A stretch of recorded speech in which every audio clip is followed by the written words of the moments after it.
my God. Please explain to the audience what you are. I'm one gigantic pickle with pickle balls all up on my shit, man. Oh my God. You are a mess. Hey, but Oh it my gets God. better. Ladies and gentlemen, this show has gone in a different direction. Of course it has. And our friends from Warstick, proud sponsors of the show tonight because of their fantastic grit paddle that has served me so well on the pickleball courts as of late. Thrill, what's up, man? It looks like you've taken the gas station attendant thing with grease eye black to an entirely new level tonight. Well, this is the first of 3 Halloween outfits that we will be featuring on tonight's broadcast. And for everybody in the chat room, happy Halloween! Hope you guys got some candy and all that good stuff going and ready to rock. Happy Halloween, Thrill, and we have the World Series game on in the background right now. Ketel Marte is on first base, 0-0 in the bottom of the first inning. It's going to be a bullpen game for the Arizona Diamondbacks. They started off with the lefty Mantiply. Heaney is on the mound for the Rangers. Not exactly sure how long he'll go, but seems to be one of those matchups that we might see a lot of pitching changes tonight. I think you might be right. Seems like because Arizona's already said that they're going with a bullpen game, and Heaney has thrown in the postseason, but he hasn't thrown like a lot. So we'll see what happens here. A question for you as Carroll strikes out right now, but so over the weekend, did you get a chance to catch his first couple games? Obviously, the first one was one of the. I know you saw that because you texted me about it, said it was an unbelievable game. And yeah, I can't believe it was one of the first games in a long time that I didn't miss a pitch. I'm not kidding you. Right. And either I listened to the pitch or I saw every single pitch. And then game 2, and that was obviously with the walk-off from Adolis Garcia. Well, let's start there, man, because Adolis Garcia is now out and he's done for the series. How is that going to impact the Rangers? That's got to be big. Oh, man. I mean, you take your hottest hitter, out of the lineup, your MVP for that series and all that stuff. You take him up, it's going to affect a lot of stuff.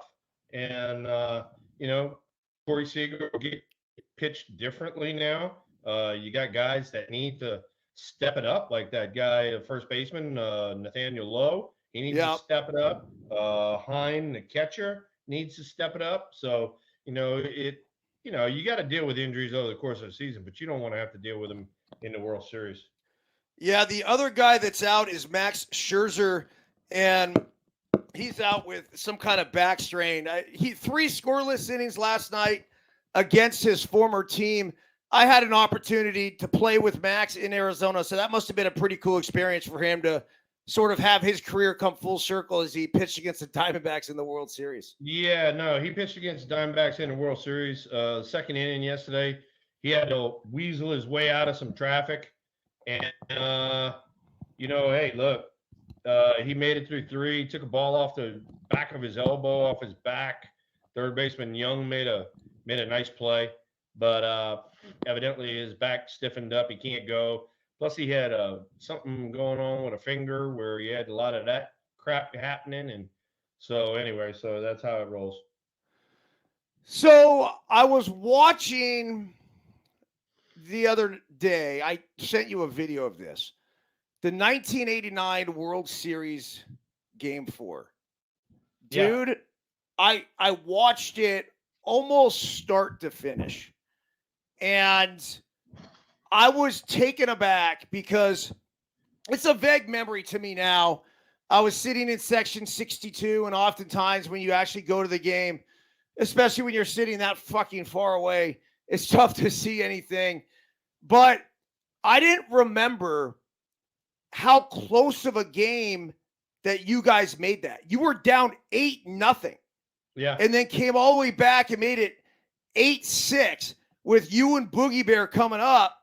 And you had a just missed. Holy shit, you just missed that ball to right field. Yeah, Rick Honeycutt. Rick Honeycutt left a spotter right there for me. I was sitting on it, and I mean, as luck happens, I flat out missed it and hit a towering fly ball to right field. Got my A game swing off and just didn't catch it square. And that's the thing about baseball. Sometimes you catch it square, sometimes you miss it. And I just missed that one from making that a completely different ballgame. Well, yeah, that would have tied it up because there was a runner on base, and then right Yep. after you, though, Boogie Bear came up and did the same thing. Like, I jumped out of my seat when he hit that. It looks like the candlestick swirling winds got him. Yeah, well, I mean, he caught it pretty decent. He didn't get up like Boogie Bear had been that year. Yeah. And so, you know, it's one of those things.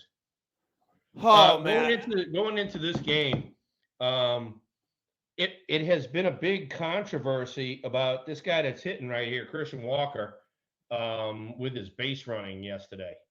And, you know, for me personally, you know, early in the game, you actually want to challenge guys, you know, if you get a good read and stuff like that. There they go. They're making another wow. out on the bases. Ketel Marte thrown out. He's pissed. But all of a sudden, I totally agree with you, Thrill. What, we get to this time of year, we're going to start running the bases like a bunch of pussies? Your motto your motto's embrace the chaos. Yeah, that's their motto. Yeah, I mean, their motto is you know, keeping it happen, and that's what the Diamondbacks do. You know, I mean, they push the envelope. They like to steal bases, like to be aggressive on the base pass. The bottom of their order does some damage. You know, all that sort of stuff. And then all of a sudden now, you know, I'm sitting there watching.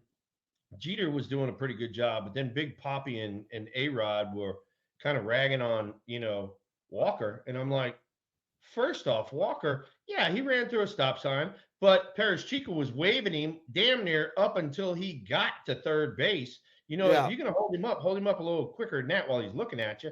That's first off. Plus, you're supposed to hit third and then look back at the third base coach, which he didn't do because he was trying to go 800 miles an hour. But, you know, A-Rod and Big Poppy, I can just tell you guys this right now. You guys were not known for your base running prowess. So get off of Christian Walker because you guys were sticking the muds over there. I couldn't agree more, man. I mean, it was one of those situations where Walker said he saw the third base coach waving him. At that point, he put his head down, and all he could think about was making the proper angle turn around third base to get to home as quickly as possible. I said it this morning on the Daily Hustle Thrill that if you have Christian Walker in that same situation, you run that play 10 times, he's going to be safe more than he's going to be out. That's correct. And so here's the thing. I mean, you have to tip your cap to both sides of the ball here. Christian Walker is being super aggressive. Oh, Jesus, we got a Miami Dolphin coming through. Giuseppe Pepe Manuele. Oh, he's in the house, ladies and gentlemen. Look at Dan Marino. Bring in the tequila. Who are we sponsored by tonight? This is, what the fuck is that? A Viva 32 with a Chihuahua on it. Oh, Lord, he's eating dogs. So, hey, but anyway, to get back to what we were talking about, all right, so Walker, you know, the only thing that if I can critique him is he needs to know where Garcia was to start out with. And he, like, took a few steps and, like, peeked over his shoulder to find out, and that, like, shut his momentum down a little bit. But for that, he takes off, he puts his head down, he goes in. It has to be a perfect throw to get him right there. And tip your cap to freaking Garcia or, you know, I mean, Adalis. I mean, he threw a one-hop strike right there. And what are you going to do? Are you gonna blame Walker for being aggressive? Hell no. I want him to be aggressive. We've been pressing the issue the whole year. Look at Marte. Look at Carroll. Look at Perdomo. These guys are freaking on the horses as soon as they get out there. So, look, I mean, I like the aggressive style of baseball. If you are going to make a mistake on the base pass, make it be where the guy has to throw an absolute strike to get you out, and that shit happens. Yeah, the way I look at it is that they've run the bases like savages all year. You get to the postseason, and all of a sudden we expect them to dial it back. Part of being aggressive on the bases is you're going to make outs on the bases. It just happens. Yep. Part of the territory.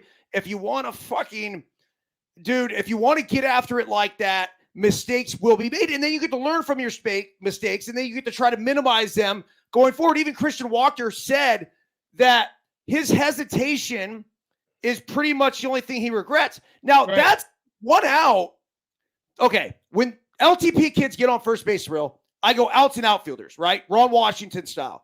Outs, give me outs. One out, check the outfielders, know where they are, so you can read that ball. So when there's a base hit out there, you know if you're going to have a chance to go ahead and be able to take off upon contact from where it's hit. So it looks like the Rangers got a double right here in their business. No outs in the second. Yeah, that was I don't know who that was. I'm having some issues with game day right here. Stupid ass. Yeah, it was Jung, the third baseman, the good young Jung. third baseman. Sure was Jung. So now they got Nathaniel Lowe coming up with nobody out. So here's what you do if you're low right. You're eating for something because you got a left-hander on the hill. You're looking for something off speed that you can pull to the right side, or look for something you can drive in the gaps. And that's a dog shit swing. Yep, that's a dog shit swing on a breaking ball. The ball he can hit to the right side. So that shit happens.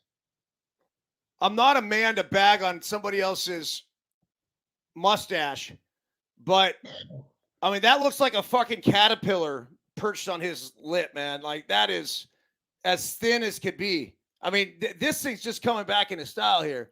So I'm not one to talk. That's why I said. But the mustache was as bad as the swing. Now, he's down 0-2. Yep. So Lowe was the guy that was the 3-hitter. He was their dude. And you mentioned this might be a guy that needs to pick it up because Adolis Garcia is gone. Look, the Rangers will not win this World Series unless somebody else or multiple people step up to fill that role. That's plain and simple. Oh, look at that. That's bullshit right there. Horseshit swings. Just no bueno, right? No bueno. No bueno. Both he and Pine, this guy right here, I haven't seen too much in the wake of good swings from them in this series so far. Man, one of the conversations I had, you had a feeling Manaply was left in to face Lowe there in that situation. Thrill. And then they're gonna swing Heim around to the left side because he's been looking pitiful over there. So they're gonna swing him around to the left side and not let him hit his normal hand, which is right-handed. I had a conversation with Biscuit today in the batting cage, and it basically was, we were facing a buddy of mine, T, who I coached T, I trained with for years, all through my big league career. And we would play this game at the end where it was T from 40 feet throwing Chad and breaking shit off and trying to get me out. So today, Biscuit and T played that game together. And early on, it was kind of, what you would imagine, where he was on shit and he was freaking hitting gaps, double, single, triple, hitting barrel after barrel. Well, I knew what was coming because I faced T so many times. He was going to start breaking him off. He was going to start pounding him inside. And he threw one pitch where, Biscuit swung and missed and kind of spun him in the ground. And he was kind of joking around. He sorted himself afterwards. He sorted himself on a swing. And the resilience that he has is like few baseball players I've ever seen. I was a guy where if I struck out or I swung and missed, I was really flustered by it, and it bothered me, and it would stay with me until I was able to get back up there again. He gets over shit in a hurry. Like, he'll laugh at himself up there, and he's very laissez-faire in that sense. And I'm not saying one's right or one's wrong. I'd say it's probably better to have a happy medium between the two. But he sorted himself. And so I had one question for him. I said, yo, dude, was it ever a strike? And he goes, I said, okay. I said, then we don't want to swing at it. At no point was it a strike. And that's where I think the best hitters, and I watched you the other day. I'm not fucking kidding, man. And take this humbly, but I'm not saying this to kiss your ass or anything. Your approach at the plate of what you swung at and what you didn't swing at, and you were at the absolute height of your career. I mean, that was the pinnacle, man. You were dialed in start to finish. Dude, you won't even flinch. You were getting like lefty breaking balls, in the dirt away that were starting, say up and in and finishing in the dirt away. You're like this. Like just taking it. And I judge so much by the way guys take balls. And when I was watching you and doing your thing, I was just like, whoa, man. Yeah, that's where every hitter wants to get to.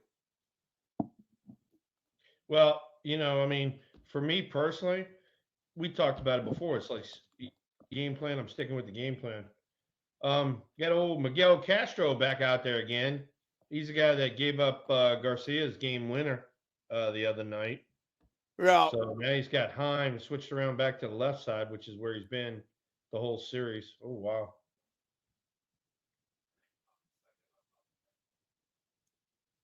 Yeah, Castro did give up that big bomb the other night. Yeah. It was actually a sinker that, I don't know what they were trying to do with it. I don't know whether they were trying to go sinker in or sinker away and they missed, but whatever it was, it ran right back out over. And actually, believe it or not, Adalis was a little bit late, wound up whacking it to right field, but he's so strong and got it out of there. Yeah, well, if you remember, he went 2-0 and he took a 2-0 swing that was aggressive. It was almost like too hard, right? Got 2-0, unleashed fury, and you could see him dial it back. And he kind of stepped out and gave kind of one of those. And I'm like, uh-oh, Castro's fucked right here. He's in trouble. There's a ground ball. Yeah, you see that guy right there, Heim, he hasn't really impressed me at all. So. Well, they're going to need those guys to step up, man. Yep. I mean, you again, like you're taking a clog out of the middle. Adolis Garcia was as hot as anybody in baseball. Yeah. He was the hottest hitter in baseball. It wasn't even close. Yeah. Yeah. So, Thrill, question Tavares for you. has to do something right here. Tavares, he's been in a situation where he's had to walk to get a rally going, but now he's got to be, a little bit more aggressive, get a good pitch to hit and drive a run in with 2 outs. I don't know where they're playing him, but he could even bunt to get that run in. I was just getting ready to say that. It wouldn't be a bad idea to drop a little bunt down, bottom of the order, and then next guy was Janikowski, so you got another lefty up behind him. Yeah, I mean, if you have the third baseman playing back, this is the type of shit I wish they would show more. MLB Network started doing a thing where they would put the defensive alignment up on the board to show you where exactly each guy was playing. I like that because these guys shift around, even though you can't shift anymore. What are you looking for right there? That is a 2-1 fastball, and they're down the middle. Let's see. Oh, yeah, just us off the plate. It is? Yeah, it started middle and broke off. I can tell you one thing. I don't know who picked the umpires for this series. Ooh, it had been too good. Alfonso Marquez, Jesus Christ, he had a rough night last night. He missed a ton of pitches. It was embarrassing. Yeah. There's no other way to put it. Both sides, too. I mean, literally. Go, get down. Okay. And we got a run scored, ladies and gentlemen. I mean, that's just a danger pitch, man. That was like was it a split? Let me see.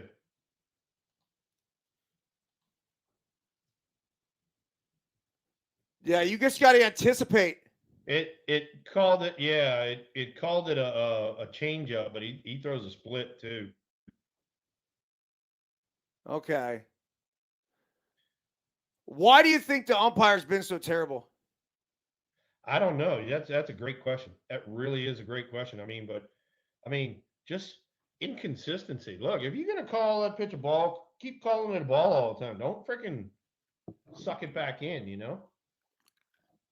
Well, that was the thing. Back in your day, the umpires were bad, but they were consistently bad. And they would call Yeah, the same shit over and over. yeah, Last night, Alfonso Marquez, and I don't even like naming him because I don't think it's fair, but he was so horrific yeah, that it literally had me wanting to turn the TV off. Like I was yeah, that frustrated with his performance. yeah. No, and I mean, the hitters. I mean, for whatever reason, they just kind of, oh, that ball's hammered. They just kind of took it in stride. Like, okay, we know he's bad. You know, and I mean, look, I mean, if I'm a hitter, I'm in the World Series, and you keep blowing calls on me, it's like, dude, zone and stay with the zone. All right, this ball was hit really good. Well, no, he cut it off Oh, the he end. capped it, bro.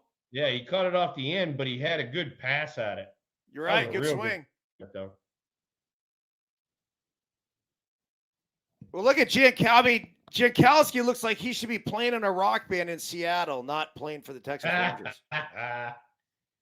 Yeah, no kidding. All right, here's Mr. Simeon. Oh my!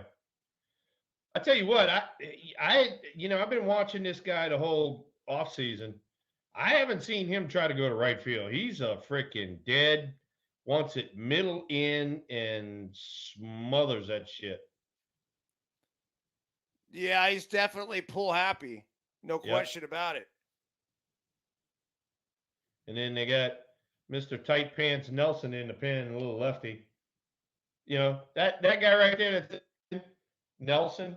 I mean, he throws 90-91 with a slider, and he throws lefties. He throws 5 out of 6 pitches are going to be sliders. Yeah. So it's kind of like, if you're going to face that left-hander, you might as well just sit slider, because you're going to get it. That's a changeup. That's filthy. That was that same pitch that got away from the catcher. Yeah. Here's the 1-2 pitch slider. He smothers and covers it down the left field line. Fair ball. Uh-oh. We got to run. 1 run will score. No, and it kicks off. It got a great hop. 2 runs will score. RBI triple for the former Cal Bear Oakland A, Marcus Simeon. Yeah, bud. And then that was look what happens when this ball gets in the corner. It gets in the corner and it ricochets, right? And this is what, you and I are talking about. That's home field advantage. You ought to know where that ball is going to kick on a little ricochet down there. Jankowski was on his horses, bud. He was rolling. Yeah, what the fuck, man? You got to know how that ball's coming off. Yeah, I mean, that really wasn't that bad of a hop. I mean, it hit, and it just sort of, I mean, it didn't even hug the line. I mean, it hit, and it sort of, was out in the middle of the track, and Gurriel just looked like he overran it. Diamondbacks could find themselves in some trouble. They're down 2-1 in the series. They're now down 3-0 in the game. Now it's 3-0. You got Seager facing Nelson. This is what's going to happen right here. This is going to be slider central coming up to Seager, and it's going to be, if we walk him, don't worry about it. So, watch Corey Seager right here. I mean, if I'm Corey Seager, I'm looking every pitch slider. He throws me. The only time I'll even look for even think about a fastball is with 2 strikes, and then I'll emergency hack it. Other than that, he throws sliders right here, I will be all over these son of guns. Read an article about Corey Seager today, Thrill, and it talked about how this guy is really mysterious and meticulous with his daily routine. He gets to the ballpark 6-7 hours before the game, and he has been said to, quote unquote, rebuild his swing on a daily basis. He does not want to let feelings dictate what he does that day, where it's like, oh, I just feel great, like this and that. So he basically like starts with these exercises and movements. It's really, I mean, you'd have to read it to kind of understand it. And I read it, and I still don't really understand it. Is there somebody that you played with that had this crazy over the top routine like that you remember? Yeah, I mean, Albert Bell had some crazy routines, about how he prepared, and then he'd hit in between in it and all that sort of stuff. So Albert was about the worst, but oh, I don't think anybody build their swing right now in the World Series. It's like, look, you might make a little bit of an adjustment here, a little bit of adjustment there, but that's about it. Art came on here and said Will Clark slid headfirst into third on his first MLB trip. I saw him slide headfirst again. Art, I don't remember that. Matter of fact, I don't even remember my first major league triple. So nice job bringing it up, I guess. I like to go feet first because in college I had a deal where if I dove head first, I'd have a shoulder pop out of socket. Oh. So I like to go feet first, especially going into third when I had a little momentum. Yeah, man. I've always felt more comfortable going head first. I just felt like it was faster. That was Well, it. yeah, because you were faster than me. That's why. I'm freaking bringing a train along behind me. I got momentum going, dude. Takes. Hey, slider. Here comes another slider, ladies and gentlemen. It'll be in the same spot, down. He's not going to miss up. Here Kyle Nelson is the pitcher, and he Yep, that's what I'm loves saying. him a little slider. soft-throwing left-hander. He's in here for one purpose. That's throw to left-handers. But he's also got the guy in the batter's box that they want to pitch around. They don't want to let him hurt him, especially with Gardner out of there. Oh, geez, he hung it. He did hang it. See ya! Hey, Holy shit, Thrill! hey, what did we just say, ladies and gentlemen? Sit, slider, every pitch. Whammo! That ball is dead center of home plate. This is the guy you can't let beat you if Garcia's out of the lineup. Just hello, McFly. Jesus Christ. I could not agree more. This guy will not beat us again. I will make that commitment if I'm Torey Lovello. No fucking chance. If Marcus Semien gets you like that, fine. But I'm not letting Corey Seager get me. If Mitch Garver gets us, fine. But I'm not letting Corey Seager get us. No way. No, you do not let the guy who's the hottest on the face of the planet, besides Garcia, beat you in this situation. No chance. Matter of fact, believe it or not, I guess, Castro, gave up the double and all that sort of stuff. It wouldn't have been a bad thing to walk Seager, Uh-oh. Walk Seager and keep Castro in. Yeah, keep Castro in to face Garver. Totally agree. So. And then you don't have to waste a pitcher either, right? You still have that lefty bullet for later if you need it. You get the lefty in the pen. Oh, man. God. Ladies and gentlemen, that is what is known as getting off your A-game swing right there. That is a freaking nuke. And the Texas Rangers are going to be one game away from winning the World Series if the Diamondbacks can't get their shit together between now and the end of the game. Hey, let's talk about this. Because you and I have been on, good teams, but I've never been on a team that, Jesus, Joe. I've never been on a team that, goes on the road and wins 9 straight. I've never been on a team like that. Have you? Yeah, I was on the team that won 20 straight, but not in the postseason. But not on the road, right? The 20 straight, I think it was like half and half. Yeah. Are you out of here, Joe? Okay. Giuseppe Pepe Manuele, dude. What up? Jump back in. He says he's out. Can you do me a favor? Jump back in here, Joe. Can I get a little bit more ice in this one, just to top off the ice? Thank you, sir. So, see, Clive, what kind of room service I get here? Hey, look, you got to. Where are you, by the way? We're in Half Moon Bay. Okay. Hey, I'm liking the hats and the little hat there. That's cool. Yeah, Up dude, on this top. is Up on top, yeah. oh shit. You see the thrill in the corner? Oh, we had that picture, ladies and gentlemen.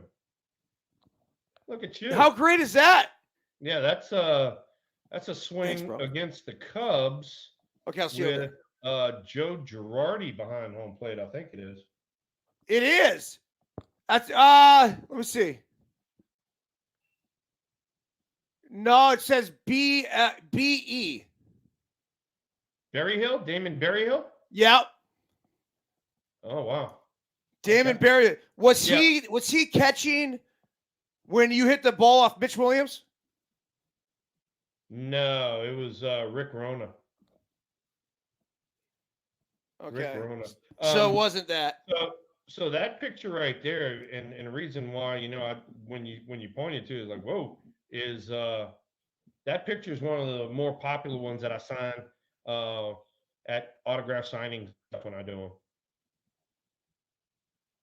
That's funny. That was in the background, and I didn't even know. And then that's cool shit. Right over here, I want to be gentle with this because I don't want to screw with the camera too much. Oh, there's the World Series. Look at you go. You see it? Yeah, I got you. That's the World cool Series right pennant. There. Yeah, nice. I mean, Battle of the Bay, bro. 1989. It's got the button that says, "I was there, motherfuckers." Look at you go. Yeah, it's sweet, man. I mean, I have Roger Craig. I'm gonna be really gentle with this. Right here, he signed this. Nice. For me, it says "To the boys at the ranch, the only place to be." That was our crib at UCLA, and so we would work out with Roger at Fitness 101 in the off season, and he signed that for me and my roommates. And here's some Joe Montana action: the 4 Super Bowl winning tickets, the famous shot from Michael Zagaris, the A's photographer of Montana. It's all muddy. Dude, this is just one of my favorite pictures ever. And here's Mays, McCovey, and Bonds. Oh, nice. Yeah, the 500 home run members of the San Francisco Giants. And then you have the Montana jersey signed, the little Babe Ruth action, Bruce Lee, a Peloton treadmill, Thrill over in the corner. And then here's all the bats. These are all the bats that I used growing up. Look at the green Easton. Oh, my God. Bro. Yeah, brother. So, yeah, you have the green Easton. You have the first one was like a 32 and a half, I think. Yeah. 28 and a half or 27 and a half. And then the green Easton was like a 33-30. Maybe it's actually not. It's a 33-29. Then you have this bad boy, Black Magic 33-30. Black Magics came out in 1985. Okay. Actually, and then you have the. Actually, they came out in 84 because we used them on the Olympic team. That was the first time I ever saw them. And then I used it again in 85 the whole season. Yeah, so then they have the new, they have the EA, what's it called? EA 70, which was after the Black Magic, but then they had this other one that had kind of a tapered handle. This right here. Let's see here. Yeah. This is another EA 70 gold edition.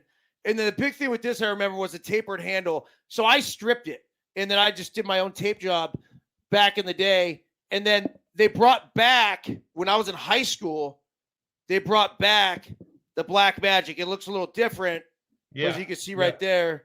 Yeah, they did Black a little bit of a different paint job. So, hey, while you're doing that, Haney got Christian Walker fam on pitches, and Gurriel just tried to sneak a fastball by the rat. Is the fastball hitter, and he singled to left, so they got a man on first with 2 outs. Man on first, 2 outs. The Diamondbacks need to answer, dude. They need something. Yeah, they right? need something. They need to have like lightning in a bottle happen. And then this right here is, Thomas that's up there. He's kind of got a weird swing. I haven't figured him out yet. It kind of looks like he bails a little bit. But then like that one right there, he looks like he stayed on that one a little bit more. Well, it was by him. That was a fantastic view. If you want to know what it was like to stand in the batter's box at Chase Field, that was it, man. I mean, that's just like literally they showed me that view, and I just got chills.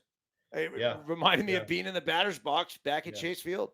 There was one, I don't know, it was one of those Sunday game of the week type things. And it was me facing Kevin Millwood. And I got it in one of these videos over here, but it was the catcher cam. It wasn't even umpire cam. It was the catcher cam. And it was a breaking ball. Uh-oh. Did you get that one good? Stay fair. Foul ball. So it was a catcher cam, and Millwood threw me a breaking ball. I got all of it and caught it about 20, 30 rows back. But it was pretty interesting to see from the catcher's standpoint. And that's what I was telling people. They could like look at that video and say, oh, okay, that's what it looks like coming in there. Yeah. 2 balls, 2 strikes, 2 outs. 2 strikes. Heaney's been trying to throw him a slider, get it for a strike, and still can't get the strike. So now he's 3-2. All right, we're going to play infield, play behind the runner at first. All right, 3-2 count. You're up by 5. This guy cannot walk. You have to challenge him. Let's go. Right at him. Here we go.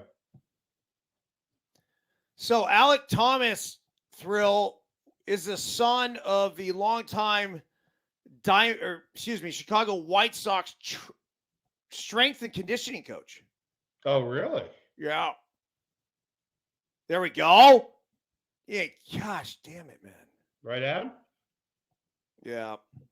Yeah, that's what I was saying. Just, it's the old adage: throw them away, play them away, make them beat you to the other side of the field. And that's what that was, right? I can't get the slider over to the kid, so let me throw him a heater away, go get him.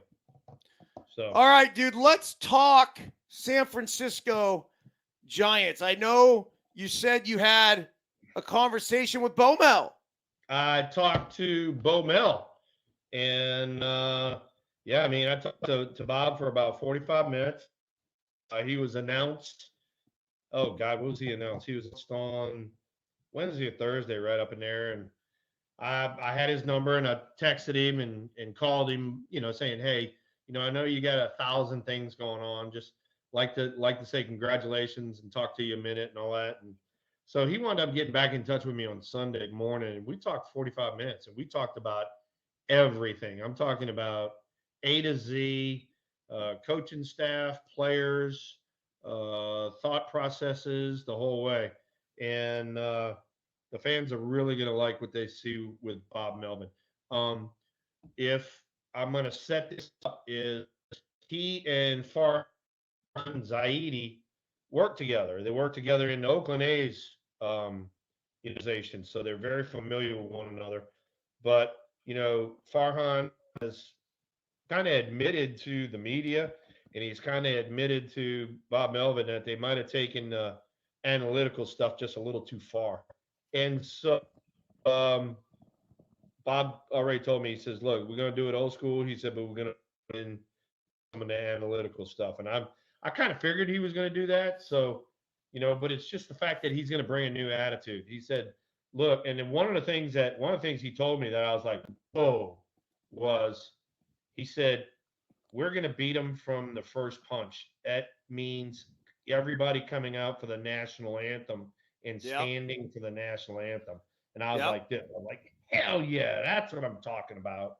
I mean, because we wouldn't have anybody out on the field for the national anthem. I mean, nobody. It's like, really? I mean, you can't come out there. I mean, that's literally like 5 minutes before game time. You can't come out there, stand out there for the national anthem, and support the people that gave their life to this country. You shitting me. Well, you know what? So that anyway, became. He told me that, and I was hooked after that. I'm like, all right, what else you want to talk about? So that was a thing with Bob towards the end of my time with him with the Diamondbacks was everyone better get their ass out there for the national anthem. And I would be one of the ones that, admittedly, I'm preparing for a game, right? And back then, I don't know what, dude, the national anthem was like 10 minutes before a game. And so it was really, and I totally agree with you, but it was really inconvenient as a player trying to get ready, just in the sense that you're trying to get super hot. And then he had a talk with us, all of us. And it was like, look, we had 2-3 guys out there the other day for the national anthem. And it was fucking embarrassing. And you guys need to get your asses on the line. And it was like, you're damn right, Bob. And it was a reality check for me. I think every now and again, you need to be checked by your parent, your teacher, your manager, and you get into a way of living without any repercussions. And so that was one where we all fell into the trap, playing or not playing, because if you're playing, you're down underneath the tunnel hitting soft toss right before. Yeah. It's not like we're not doing anything. We're not sitting in the fucking kitchen, right? Like we're getting ready to play a game. And at the same time, I also I didn't want to run on the line because I didn't want to talk to the other team, because I didn't want to be an asshole to my buddy who was on the other side who wants to come give me high fives and a hug. And I didn't want to be that dude. I was like you. I'm like, I'm not interested, dude. We'll go to dinner after the game. We'll be best friends. Yeah. Go to the club, bottles, the whole bit. I'm in. But I sure as hell didn't want to. Man, Young again. Another base hit. Okay. So anyway, long story short, I'll throw it right back to you here, is that Bob actually implemented that. And I don't know if he stuck with it, but towards the end, when he was there in Arizona, we were all going out for the national anthem. And I'm grateful for a little reality check that I got to have during that time period. Well, so that's where he started with the conversation. I was all fired up. And then, then we got to, hey, give me a little scouting report on this guy. Hey, give me a little scouting report on that guy. Hey, give me a little scouting report on that guy. And I told him the truth. I mean, there were some guys that I had glowing praise about, and then there were other guys that, because of their work ethic, they allowed me to rag on them. And so he said, we're gonna have a little different work ethic, and I'm like, that's another music to my ears, Then he wanted to know about some young guys, because he said, didn't I hear that you've been in the minor leagues? I said, yeah, I've been in the minor leagues since 2008. I said, I've seen everybody come through. I've seen Buster, Crawford, Belt, Bumgarner. I've seen them all come through the minor leagues. I said, so who you need to know about? And he wanted me to give him a rundown on Casey Smith. He wanted me to give him a rundown on Luciano, Matos, and one of the guys that he's really excited about, and so am I, is Tyler Fitzgerald. And the reason being, because not only is he a 2020 guy in the minor leagues, like 2 years in a row, but then he's got power, he's got speed, he can play shortstop, and he can play center field, which he did a great job in center field up there. I don't know a ton about him, so you're really bullish on Tyler Fitzgerald. Yeah, no, he's good. He his big thing was he's kind of a little bit of a streaky hitter, but the streaky is because he swings at balls. If he just tightens up his strike zone a little bit, and I think he can do it, no problems. If he tightens up his strike zone, he'll be fine. He's going to be fine. Rangers need to get this guy going. This guy is probably one of the biggest, holding them back type of thing. If this guy gets a few base hits, they can get it going. Nathaniel Lowe, there's a base hit right up the middle. Just like that. There you go. Look, Nathaniel Lowe. Lefty on lefty going up the middle. Jankowski went up the middle. Young went up the middle. that is a great approach. If you hit the ball back where it came from, especially sharply, that's a great swing. Well, if you take a great look at Nathaniel Lowe, he seems to be the leader of the dad bod squad. I mean, Thrill, this dude looks like a 38-year-old father of 4 that's heading to the slow pitch beer league softball game on Wednesday night to play for the Dutch Goose. There you go. There you go. So anyway, needless to say, we got off subject just a hair, but yeah, back to Melvin. Melvin and I had a great talk. We're going to have another great talk again one of these days when everything's calmed down. And he said that he wants guys like myself, guys like Buster.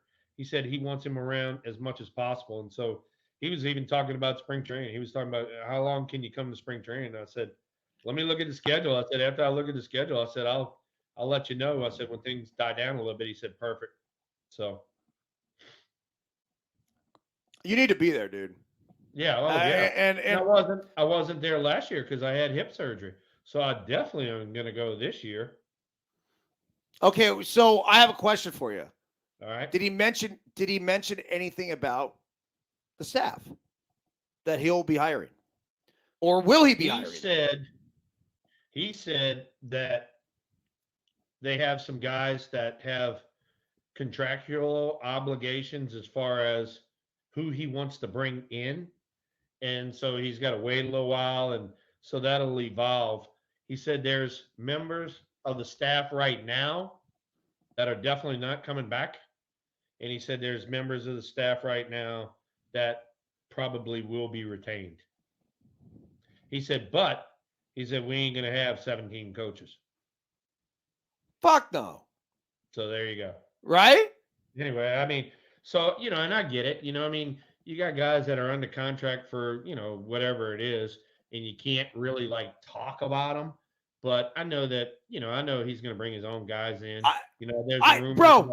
There's rumors about Matt Williams. Matt's been with him for a while now. So I got to believe that he's going to do everything in his power to get Matt Williams there. Am I right on that? Yeah, you're I would imagine, knowing Bob, because he and Matt Williams and Mike Aldretti have been together for a long time. Oh, we need Aldo back. Yeah, and Aldo, Aldo's over there in Oakland. He's got a good gig going, but if I had to guess, I mean, I would imagine, he's going to be pursuing. Christian Walker booted the ball at first base. So now the bases are loaded. 5-0 Texas. Shit's getting out of hand here. Bases loaded, 1 out. So I couldn't tell from the TV what happened. Oh, routine ground ball. He tried to backhand it and tried to throw it before he had it. Yep. First error by either team in the World Series. Wow. Wow. We're in game 4, first error? That's pretty impressive. Amazing. That's pretty amazing. Goes to show you why these two teams are that good. Both these teams, fantastic defensively. Yep. The entire season. Oh, my God. What are you looking for with bases loaded? I have no idea. This is exactly what I'm talking about. You got to switch it in gear, Jack. You ain't trying to get a walk right here. You're trying to get a freaking knock. That ball's right down the middle. Bases juiced. 5-0, 1 out. As Thrill said, bases juiced, inside fastball. 2 balls, 1 strike now. This is game 4 of the World Series. 3 pitches are coming in on him. So what I do right here is I back off the dish about 4 inches, look in there. Oh. He took it. I mean, that's not really the pitch you want at 2-1. Now it's 2-2. Now you got to battle. Yeah, now you put something in play. That's the thing. These guys don't know what they're kind of looking for. It's like a lot of these guys are just, I want to. Oh, geez, there's another one. You know, it's like, I just want to see the ball and swing at it. No, dude, you need to have a plan. Let's go. Thrill, when it comes to Aldretti, is there any chance we could see him? Because I'm just thinking, like, if I saw a staff with Matt Williams and Mike Aldretti and Bob Melvin and knowing that you're around, I'm like, dude, as a Giants fan, Yeah, no. the nostalgia No, of that, like, that brings me fucking back to the ballpark. Yeah. Man. Oh, yeah. And that's what we talking about. That's the old school stuff. All right. Here's 3-2. 1 out. Bases drunk. See ya. Oh, look Breaking at that ball. piece of shit swing on a 3-2 breaking ball. Go sit down. That's what you get for taking that 1-0 fastball down the middle. See, that situation right there, look. All right. This is the World Series. 3-2, bases drunk, and you throw a breaking ball. All right? That's what I was telling you before. Nobody challenges it anymore. You don't get a guy that, here's a fastball, hit it. You don't get that no more. No, I want to say like last year, a couple years ago, was the first year in the history of baseball where a fastball was not used over 50% of the time. Yeah. Yeah, I know. I get it. I can tell you one thing. That's a fucking strike, motherfucker. Yes, it is a strike. I can tell you one thing. I can promise you that if I hit today, I would look off speed the whole time. I swear to God. These guys are throwing 1,000 miles an hour, and I look off speed the whole time. Because, like you said, how do you fucking miss that? Over 50% of the time is breaking stuff. You stupid like that's such now he threw a hanger. Uh-oh. That's such bullshit. Oh, and then it's just Thomas bullshit it out there. Here's Jankowski filling in for Adolis Garcia. Good on him, number one. Like, so let's celebrate him and the goodness of that base hit right there. But the entire at-bat changes from a pitch that was either going to put him at 1-1 or it was going to put him at 0-2. At 0-2, look at the OPS of a hitter. It's virtually nothing. But 1-1, it puts the advantage back in the hitter's favor, and now Texas pretty much solidified this win, and we're still in the fucking third inning.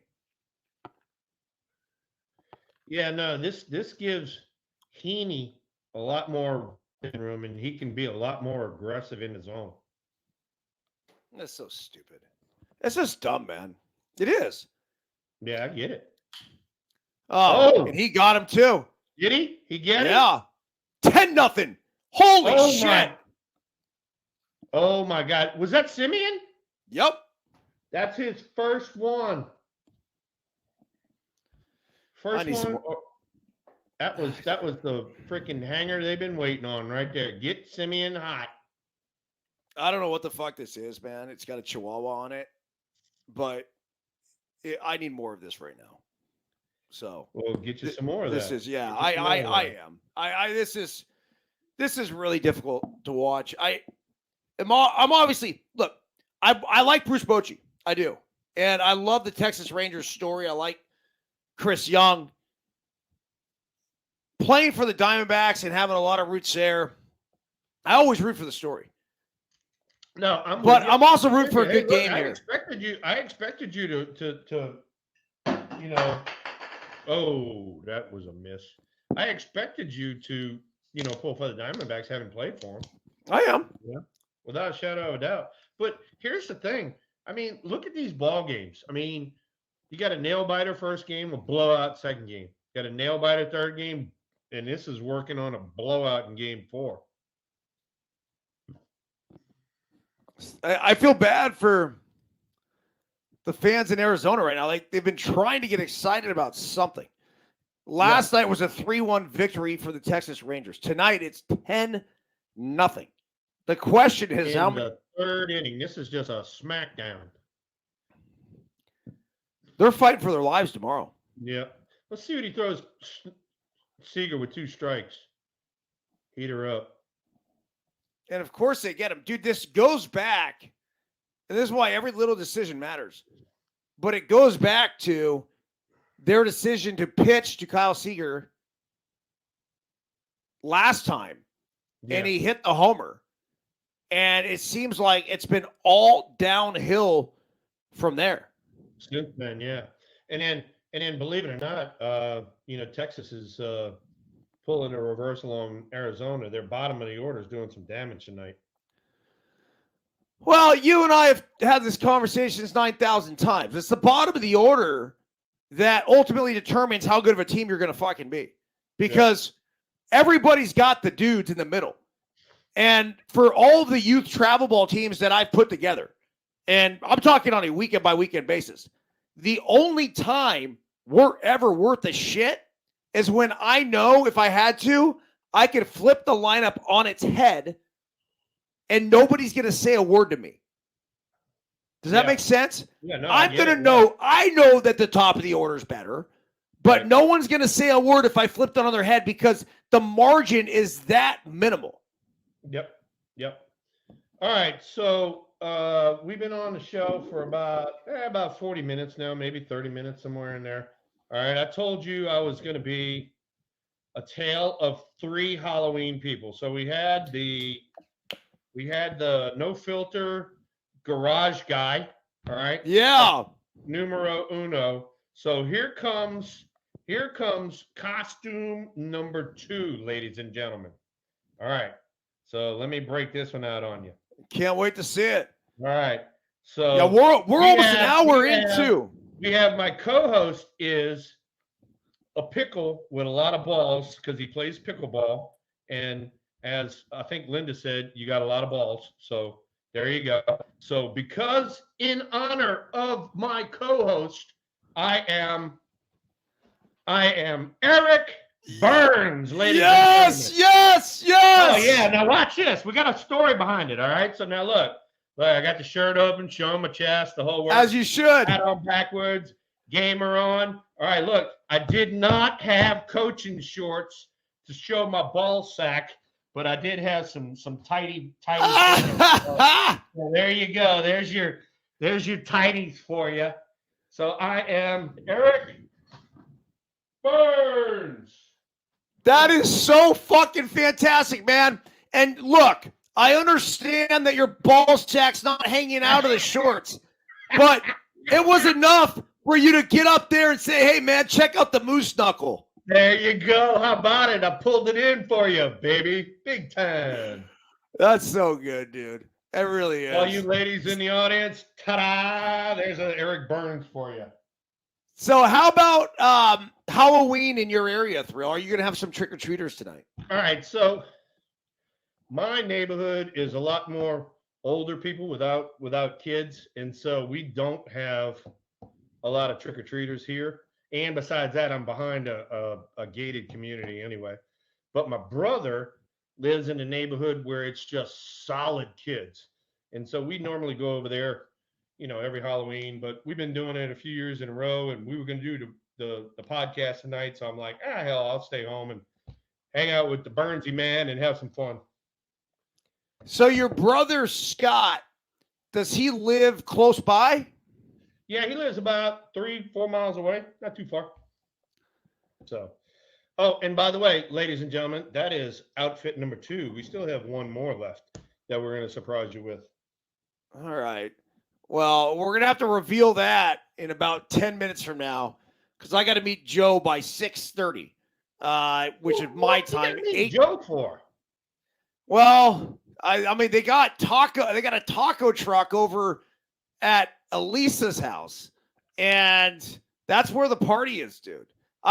We could probably give it another 30. I'll wait. Let's go 30 more. Dude, if you got to bail, you can bail. Oh, by the way, next week I will be in the mountains of Utah and do not have service up there, so we are not going to be doing the show next week. What the fuck are you doing in Utah? I'm going to be trying to kill a big mule deer. So, Mike, it's going to be cold as shit. All about that, huh? It's going to be cold out there.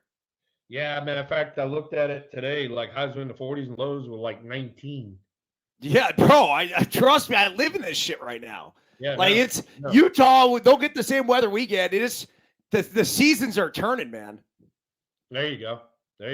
Hey, by the way, y'all got cold up there yet or what? Yeah, freezing. We have Like a little, when we I'm had a talking, little, we had a little cold front come through, and we dropped from the 80s into the 50s yesterday. I was loving life. I was walking around. I was like, oh my God, I don't want to go back inside. well, you know what's crazy is that it was actually, it felt like, it wasn't 80 degrees, but I felt like it was the 70s here in Half Moon Bay today. But up in Tahoe right now, it is freaking freezing, man. Like we left the other day, the lows were in the single digits. Unbelievable. You know what? Hey, so you know what's a sound? I almost want to let you guess this one right here. Let people in the audience guess. A sound that you would, never think that would keep you awake. But it kept me awake all night the other night. And eventually I shut the window because I like sleeping with the window open. Right. You ready for this? Yeah, I'm ready. Snow guns. Snow guns. Really? You talking about Firing. the ones that go off to like make sure the avalanches don't avalanche and stuff? Nope. Snow that? guns, when the temperature gets below freezing, the snow guns start firing. So the snow guns kept me up all night because it was so gosh damn cold that they were blowing snow because the resort that I live on basically wants to open by Thanksgiving. I mean, we're basically in November right now, right? So we're talking 3 weeks from now. They want to open. So they're blowing snow and they're putting moisture in the air and that creates the snow. And then it stacks up in piles and then they come down with their cat and they groom the bitch and that's it. Snow guns. Yeah, it kept me up all night the other night. What's the snow guns do? They make fucking snow. Yeah, okay, I got you. All right, so Marte just got a double, which they've been challenging him, and as should, with a 10-0 lead. So now you got Carroll up there. So we'll see what happens here. He hit it. They challenged to see if he hit first base because it looked awkward. Here's Corbin Carroll. He just keeps matching up with these. I feel like he's seeing a lefty 90% of the time. Every time he's up, he's got another lefty, another lefty. Not a bad thing. I mean, that'll get you to stop from bailing and wailing, and it'll get you to stay in there, stay on the ball. Get there safe, motherfucker. Fuck. How about this one? All right, so Heaney better be 1,000% that he got the out right there, because guess what? He did. If he 1,000%, Marte's coming around third. You got to stop, throw the ball home. What did he do? He just freaking ran in the dugout. Yeah. So anyway, well, since you're gonna have to go, I'm gonna put outfit number 3 on. So give me a sec. Numero trace. There you go. Number 2 is my favorite. I'm not coming off of that. I know number 2 is your favorite. Don't worry. Do you know what's my favorite though? Actually, the eye black. There ain't nothing like the eye black. Oh, you gotta love it. So here's outfit number 3. All right. Oh yeah, baby. Hadn't broke this one out in a while, and then this was, believe it or not, a giveaway hat. Got the Rangers logo on it. This is a giveaway hat. We did some promotion for something. So these are the old Ranger jerseys. Is that your actual jersey? That's one of them. Yeah, back in the day. Who was your favorite teammate with the Texas Rangers? Oh my God, Bobby Witt. Jesus Christ, he's the funniest human being on the face of the planet. I played with him on the Olympic team. He was absolutely hysterical. And then playing with him in Texas, God, we had so much fun. His kid is a fucking stud. Oh, yes, he is. He's a definite stud. I mean, he can run, he can hit for power. He's still kind of, I guess you want to say, kind of figuring it out, because, I mean, he's a young guy, and they just chunked him right in the middle of the lineup without kind of like, letting him get his feet wet, but I think he has another year or two. I think he's going to turn it on. So Bobby Witt's wife, I heard an interview with her, and she was fantastic as well. Do you remember her from the Texas days? Oh yeah, without a shadow of a doubt. Yeah, she was fantastic, man. They had her on MLB Network Radio, and I forget the reason why. I think it was Mother's Day.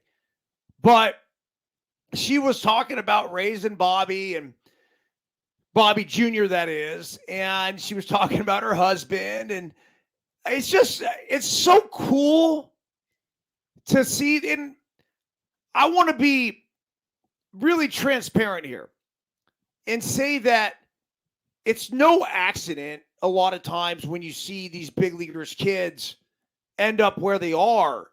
And the main reason being is that they are surrounded by a lifestyle that can be overwhelming for others that becomes normal for them.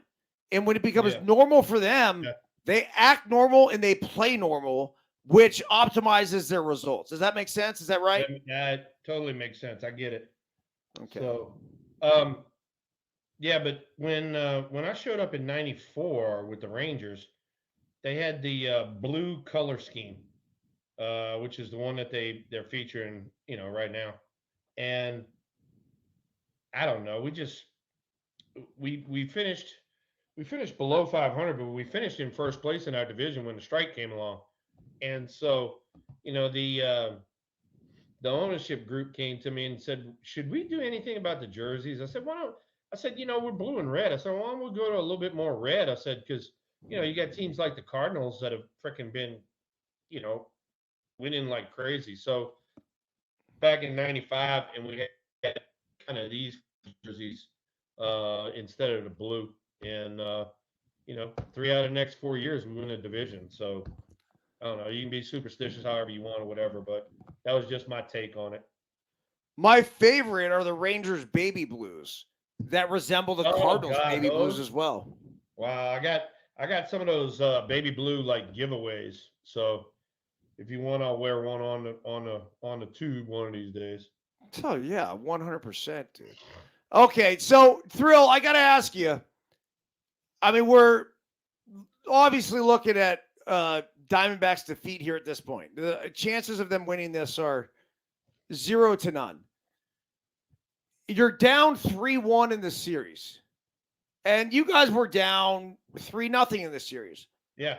But the thing that impressed me about that 1989 team when I watched that game the other day was the fight that you guys had, the willingness to continue to do everything in your power to not lose. And that was humbling. And as a fan, it warmed my heart, dude. It was like I knew how much I loved that team. And so to see whoever it was, whether it was you or, Kevin Mitchell or Brett Butler or Robbie Thompson, man, like it just, dude, you guys wouldn't give up. That's what I thought was so cool about it. Yeah. Is there, when your back's against the wall like this and you're the Diamondbacks, like what are you going to tell them going into tomorrow down 3-1? You know what? I mean, you got to break it. You got to break it down. This is one pitch, one at bat ball game. I mean, we're just going to take this one pitch, one at bat at a time. And one thing that we're going to do is we are going to give 100% effort. And that was the thing that you saw with us. I mean, we were down 3-0, but it's like after the earthquake and after all the shit that not only we went through, but the city of San Francisco went through, it's like, we're going to go out there and we're going to give it all. And if we lose, shit, we lose, but we're going to give it all. And so even like you were talking about, down 8-6 or whatever, and we got guys on the bench that are freaking running around going, come on, let's go, let's go, let's go. I mean, so there was a lot of fight in that team, This ball's crunched. Alex Thomas back, and he's got it. One thing about the Diamondbacks, I don't know whether you know this or not. they pushed center field back a little bit. That ball right there might have been out of the previous ballpark out there, but it's 413 now. It used to be like 405. Huh. I don't know if you Yeah, remember. they did something with the overhang, didn't they? Yeah, I think you're right, but then they pushed it back a little bit too, because they need to be a little closer. Yeah, I know they got rid of I think they got rid of the overhang. I love the overhang. I had a fucking ball in some guy's Coors Light out on that overhang. It was sitting on the corner. It landed in his beer, dude. And I remember who I hit it against. Joe Bymel, the lefty from the Los Angeles Dodgers. Like this. Joe Bible. Woo! Yep, Joe Bymel. Take that with you, Joe. All right, Thrill. You've gone through 3 outfits. We've talked about Bob Melvin. Can we go back to him for a second? Let's close on this because this game behind us is fucking obsolete at this point. Right. Hopefully the Diamondbacks get their shit together, whatever. But back to Bob. Is there anything else that he mentioned or said that's worth sharing here on Deuces Wild? One of the things he said was, because I told him that, batting practice was optional, and I thought that there needed to be several people out on the field to work on their craft, and they were not working on their craft. And he goes, batting practice will be mandatory from now on. And he said, the only way you're going to option it is if you and I have a talk behind closed doors and you tell me something that convinces me. I love it. So I love it. You're gonna say, oh, I love it too. I love it too. That forces guys to go out on the field and work on their craft. Work on their craft on the field that you're going to play 81 games at this year. And he's not even, Thrill, this isn't just about hitting. This is about fielding your fucking position, man. This is about figuring out how the ball is going to bounce off the wall. This is a ball that we saw tonight in the left field corner. We just saw it from Gurriel right there. Yep. I mean, that's a big ball that got by him. That's 1 run. Instead, it winds up being 2 runs, and you get a man at third base. So that was a huge play in this ball game right here.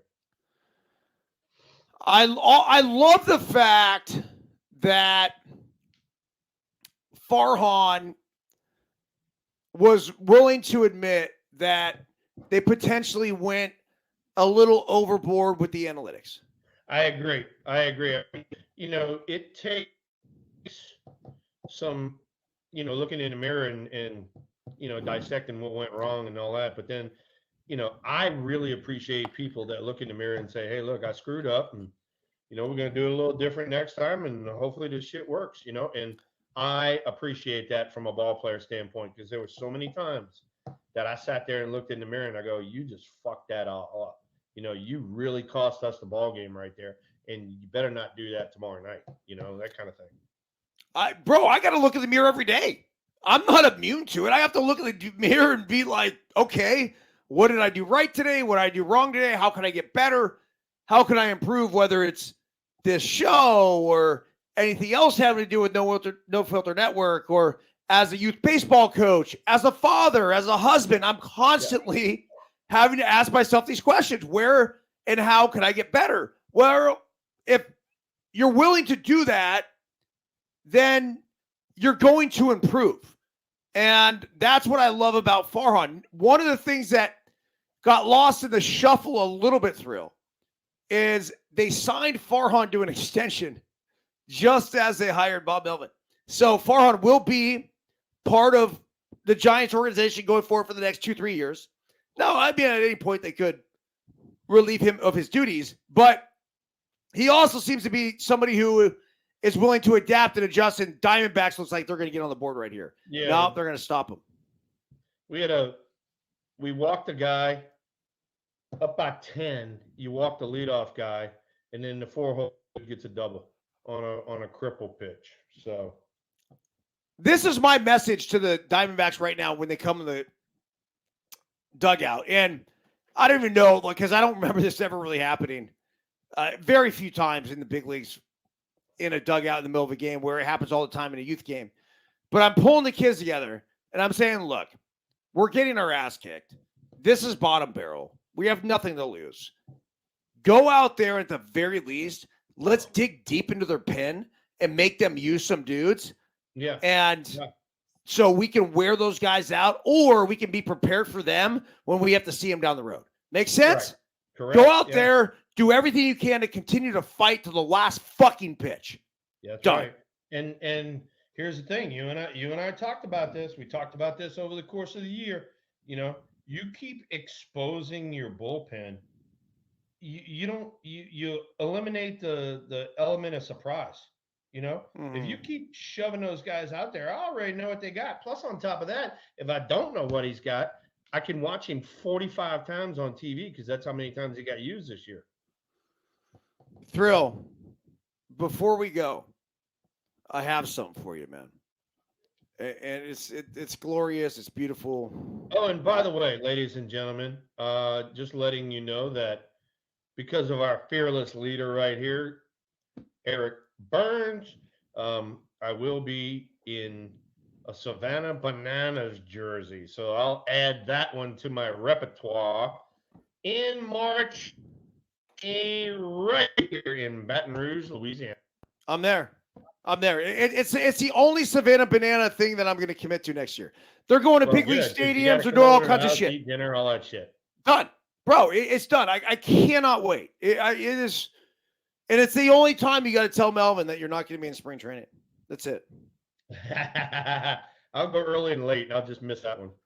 Okay, we're gonna work with me right here because I want to make sure I drill the audio on this. All right. Okay. So what this is, Wally Backman is managing in the minor leagues right now. And Wally Again? Yeah. He's managing this team called the Peanuts. I don't know if it's an independent team. I don't know who the fuck they are. But they're called the Peanuts, okay? But he gave one of the better post-game speeches that I've heard in a long time. And it was after his team lost. I'm going to share this with you. And I just... let me know if you guys can hear it okay. All right. And it's the audio I care more than the picture. All right, go ahead. Let's try to drill the audio. Hold on. And I'm going to take my headset off. Give me a thumb. Give me a thumbs up if you can hear it well. All right.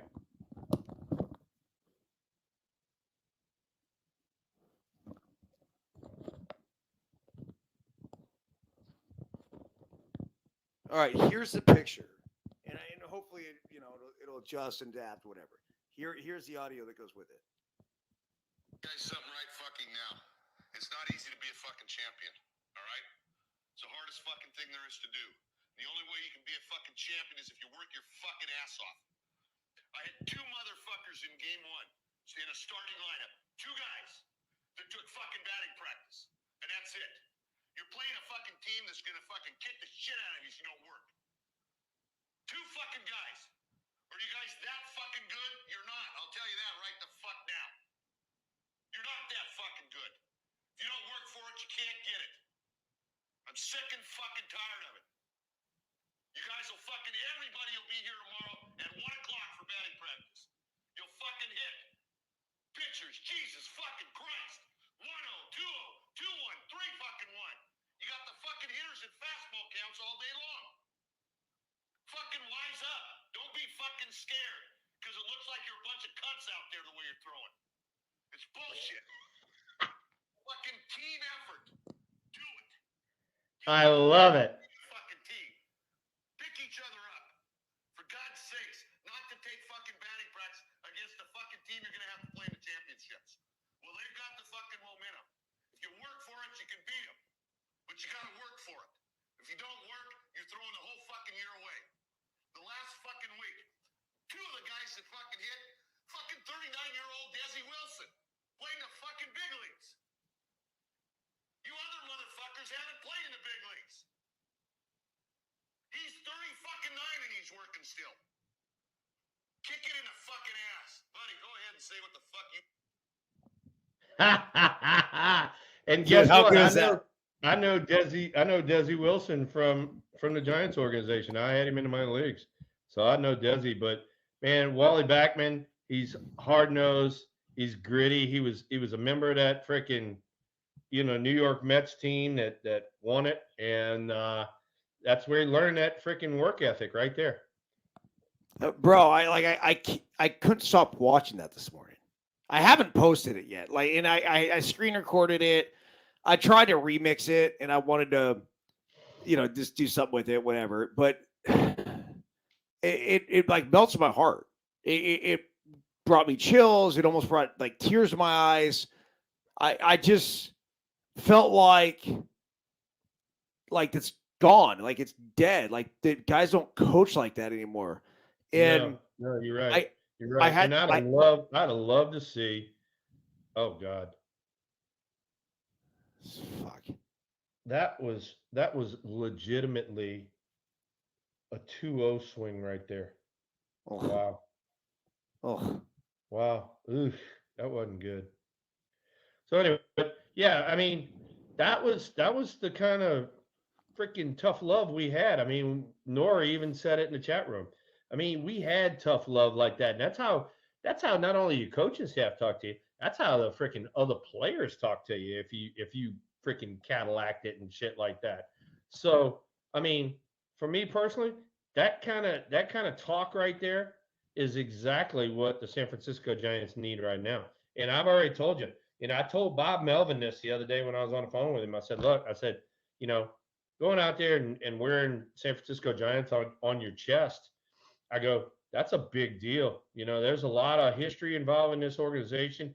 You don't know how many guys have come before you, that played the game the right way, played the game with emotion, stepped up during the big times. And, you need somebody to remind you of that. And I told Bob Melvin, I said, if nobody goes over there and says anything to the minor leagues, I said, I'm going to call an organizational meeting and I'm going to stand up in front of every fucking one of them and I'm going to tell them what it's like. And Bob already told me, he says, no, he says, I'm going to go over there and explain the program. And he says, I'd love to have you over there with me while I'm explaining the program. I said, you let me know the day and I will be there. This is where Bob Melvin was meant to manage. It was he's the link. He's the link between the past and the present. And it's amazing. He's the guy who could do it. You see it. You see how the freaking circle comes full circle. You've seen it. Bob started as a player here. Now all of a sudden he's coming back as a manager and a very successful manager at that. So let's get him a freaking championship. Yeah. Look, I don't know if Bob Melvin is going to win a World Series with the San Francisco Giants over the course of, let's call it the next 10 years. But I will promise you that no matter what, he's going to leave this organization better than he found it. That matters. And that matters big time. I think about just life in everything. And I always say dude, let's just, whatever it is, I tell my kids this, leave it better than you found it. You go, when we go to a dugout and we play a game, let's leave the dugout better than we found it. You run into a person, leave them better than you found it. Just fucking smile. It's not that hard. Ideally, this show, we come on here, it's once a week, man, that we come on here. Let's try to leave them better. Let's leave the people better than we found them. Yeah, hell yeah. That's what we're doing. I mean, look. I mean, we having fun, we laughing and giggling, but then we got some messages we got to get across too. And we have quite a few of them, and that video you just showed right there about Wally, I'd have loved to have been sitting in that freaking clubhouse and looking around and have everybody freaking holding their head down and all that. And I'd be fucking screaming out, get your head up, cocksucker.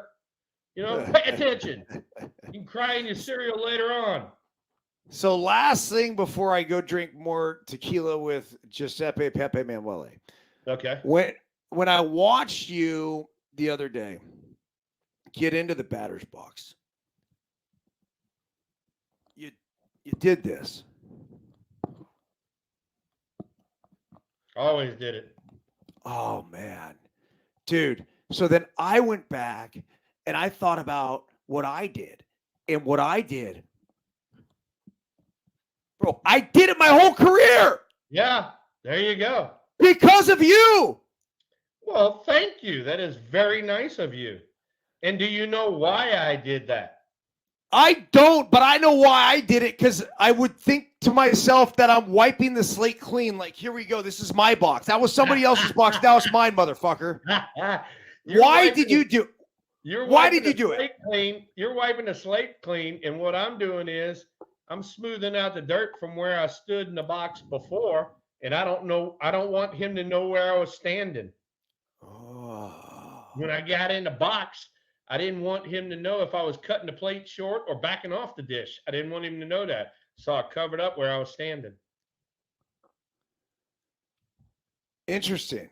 There you go. Because, as you know, when you get in a batter's box, like there's always holes or like this or that. Like I might even step in a different spot, because when you're dealing with dog shit fields in high school and college, you'd have like that one divot where everyone stood. I'm like, dude, I'm not standing there. So, I mean, I typically would stand in front of there because I just trusted my hands. And a lot of times I would just get all over the dish and freaking lay my nuts out and say, let's fucking go. That's just who I was as a hitter. Especially in high school and college. I didn't care. It didn't matter how hard you threw. You weren't throwing it by me. No, I get that. For me personally, it was just covering up the hole because I did not want the catcher to know if I was moving up on the plate, backing off the plate. Love it. All right, dude. Well, that's a wrap on tonight. We're gonna miss you next week. You're in Utah. Stay warm out there. Heated vest. You might want to invest. The following week, I'm in town, so that'll be, I think, right around the 14th or something like that. We'll do that. Yep. We'll do that day, and we'll get ready for Thanksgiving, and who knows, we may show up with a turkey outfit on. Dude, we got to do some fun shit. I just look, the off season's going to be, there's always something to talk about. There's always something to do, whether it's ripping packs or telling stories. So one of the things, Thrill, I do want to do with you, and that is, I did this the other night by myself. It wasn't even the other night. It was the middle of the day. And on that note, there was college football on when I did it. I couldn't take my eyes off of that 1989 NLCS Game 4. So I want to grab a couple of your favorite games. You just tell me which ones. All right. And we're gonna play the whole game. Now they don't have the commercial breaks, and they actually go pretty quick. And they're not as long as you think. I feel like we get through them in maybe like 90 minutes, right, or less. Right. We're gonna get through. We'll see every pitch. But I would love to hear your reaction and things, because there were some guys that came up, like say for the San Francisco Giants, there was one guy that came up, I forget, right-handed hitter, had a nice base hit up the middle. I don't know if he was pinch hitting or what the deal was for the Giants. I didn't know who he was. And I'm like, dude, this is exactly where we need Thrill to get the breakdown of everything. Right. No, that'd be good. We'll do that. I think that would be an amazing experience, dude. Yeah, we'll do that. We'll do that. But next week I'm out. But then the following week, when we do come back, we'll know who wins the World Series and all that sort of stuff. And so we'll talk about that. We'll rip some packs. Let everybody in the chat room come on board and yickety yak and tell some stupid stories. All right, I love it. As for everybody else, so Deuces Wild, if you're listening on Apple Podcasts, if you're listening on Spotify, Caffeine TV, Fubo, we're going to continue and roll along here with the Deuces Wild Daily Hustle. We'll upload that feed. We're going to be talking baseball. We'll be talking sports. We'll be talking live. But if you could leave a review, 5 stars, if you're feeling generous, Thrill and I would both greatly appreciate it. And then if you want to write a couple comments, I don't know, if you want to tell us to go fuck ourselves, hey, look, we're an open platform here. We are no filter. We can go ahead and do that. Or if you want to give us a little bit of love, we'd like that as well. So, and all you crazies out there, don't over sugar medicate tonight on Halloween candy. I'm going to over sugar medicate on tequila. Yes, but I know you are. You and Jose Manuele. Hey, Thrill, Manuele. Thrill, I got a question for you. In the last thing here. Fire. I'm in Houston. I'm heading to Houston tomorrow. Okay. Biscuits playing in the All state games. So he's Oh, playing nice. on the Nice. California team. Nice. Yeah. So I mean, only a few hours from you. So if you feel my presence, Ooh. that's how and why. Yeah, you'll only be exactly 4 hours from me. Oh, geez, it's still another 4 fucking hours. Yeah. Hot damn, man. Yeah. Ooh. All right, bro. Well, Hey, go to a place. Go to a place if you want to eat good, and they got everything. A place called Papados. They got Papados seafood. They got Papados Mexican. They got Papados Steakhouse. Dynamite seriously, food. Papados. Papados. Yep. Papadeaux. Papado. Oh, that's some Cajun shit, man. Well, it's Cajun / Mexican / steak. It's good food though. Papados, it is, brother. All right, man. Have a fantastic, safe trip out to Utah, and then we'll catch up with you in a couple weeks. You got it. We'll do it, and have fun with Jefe Manuele and Bride Terror. We said, hey. We'll do it, Thrill. Hey, one last thing for everybody. See ya!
guys.